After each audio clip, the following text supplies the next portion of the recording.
Welcome to the FLB Club. This video is going to be a bit different than usual because I accidentally misconfigured my camera and it wasn't recording my audio. I think the footage is important enough that I wanted to share it anyway, so I'm going to do my first voiceover video. I don't think I have a great narrating voice like Everride or Awesome Players, but I'm going to do my best. This is a story about our trip down Tincup Pass on Labor Day weekend. I was leading a group of 6 riders.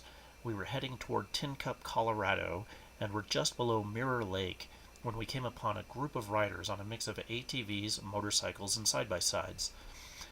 They were going just a little bit slower than I wanted, so I was working my way around them. I'll admit that I probably passed them a bit too aggressively, and that's what I initially thought may have triggered this altercation.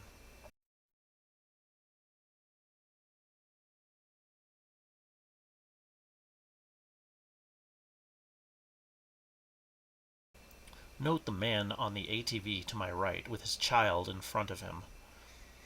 After the fact, my group talked about it, and I found out that the rider directly behind me, Eric, yelled at the ATV rider as he passed. He told him that a helmet would be nice.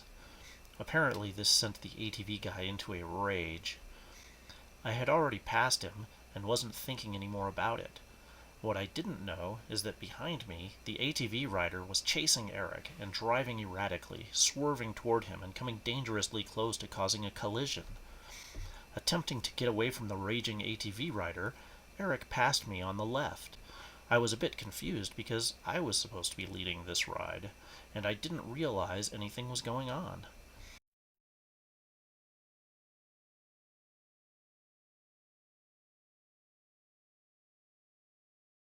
That is, until the ATV passed me on the right, with only about 6 inches of clearance, then swerved in front of me, again targeting Eric.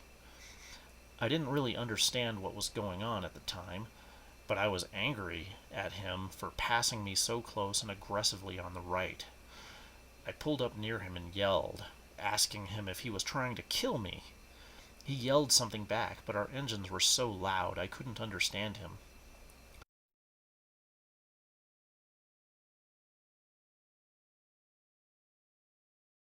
Finally, Eric and I just gunned it to put as much distance between him and us as possible.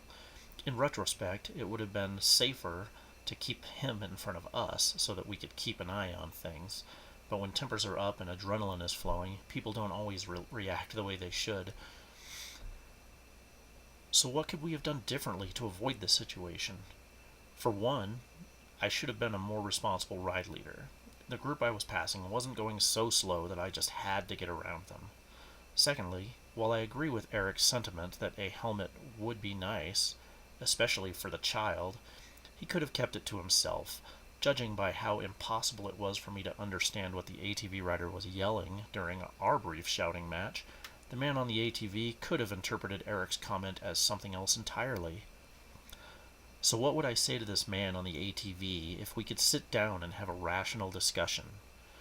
I would tell him that no perceived slight is worth jeopardizing your own life or the lives of others. Nothing is worth endangering your child in such a manner. You're supposed to be out relaxing and having a good time over Labor Day. Don't be wound so tight that you're willing to cause harm to others for no reason at all. The situation was scary, and it happened so fast that there was hardly any time for us to consider our actions in the heat of the moment. Someone could have very easily been injured or even killed. Please, please, please ride responsibly and always think about the safety of yourself and others around you. Labor Day weekend was crazy out there, and I think next year I'm just going to stay home and smoke some ribs and drink whiskey with my friends. Thanks for watching the FLB Club.